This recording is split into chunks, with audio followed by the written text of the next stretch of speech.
much advertised early touch of fall weather here in central and eastern Kentucky, settling in nicely to end the weekend and kick things off on this Monday. And as we've talked about, a little pumpkin spice alert, literally and figuratively, for tomorrow, given the fall-like temperatures and that being rolled out officially.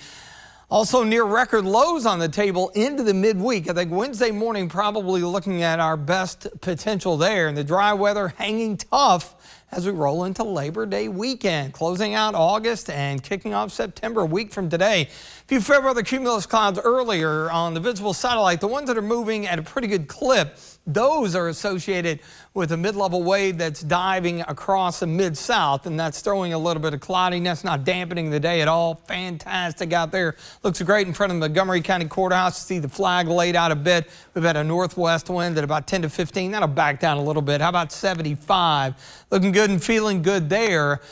Down in Jackson County near McKee at the Kentucky Mesonet, 74. So it is super comfortable. Most locations today, afternoon highs nearly 10 degrees below average for this time of the year. We're mainly into the mid, got a few upper 70s compared to 24 hours ago.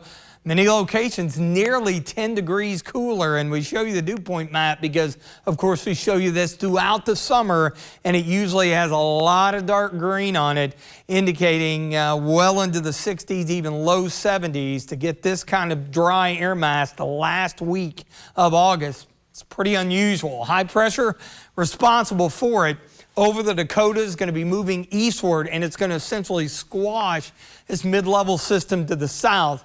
That's producing the aforementioned cloudiness that's drifting on through. Nice and quiet, lighter winds, and we should drop down into the low 50s. So yes, it will feel cool tomorrow morning.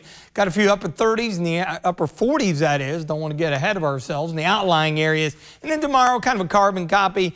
Good bit of sun, a few scattered clouds, and highs in mid-70s. Just to show you, muggy cast. I mean, the needle's not even moving until we get into the weekend, and it's still comfortable. So we got an extended stretch of seeing a nice break from the humidity. High pressure, it'll be right overhead. Clear skies, light winds. That's why Wednesday morning, best shot at seeing those potential record lows. And don't be dissuaded by the front to the north. That thing's going to wash out before it arrives. Another area of high pressure dives in, and it should hold this system at bay as we begin to moderate our temperatures. In green, expected morning lows. In blue, record morning lows. Right on it Wednesday, awfully close on Thursday. So if we overachieve, we could get there. And that goes to show you it doesn't happen that often. 86 the average high. We stay below the curve even as we moderate things into Labor Day weekend. In fact, you check things out here. We're looking great on Friday. And of course, as you know, with UK's home opener out at Kroger Field, 12:45 against Toledo on Saturday.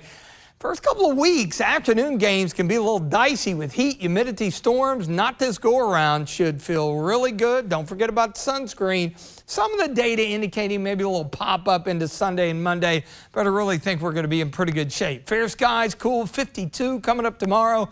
Mostly sunny, really nice again, 75 in the extended forecast. Again, looking more like late September here, and the timing ideal for kickoff on Saturday. And again, we wrap up August and kick off September with Labor Day. We do warm it up a little bit with afternoon highs back in the low to mid 80s.